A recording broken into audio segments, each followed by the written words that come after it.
di Pandeglang mah istimewa sebenarnya mah.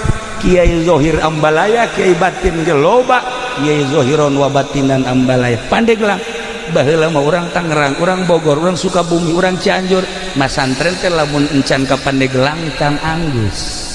Sebab di Pandeglang mah loba ulama-ulama Zohir Batin. Kiai-kiai jebolan Pandeglang, Masya Allah. Mantak urang bangga di Pandeglang. Aya Ki Bustomi, aya Abuya Cidahu, kuari seungit. Kiai Mupasir, Mama Ujang di dieu deuk ka mana di neangan ilmu teu kudu jauh-jauh. Beakeun ta ilmu Mama Ujang. Ujianana moal beak datang ka Irah gitu. Tuh, Mama kitu ngan Ki Mupasir ente mun hayang zuhud ka ditu.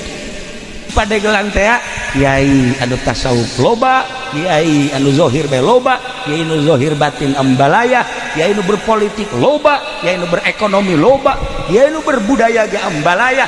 Teu kudu neangan ka mana.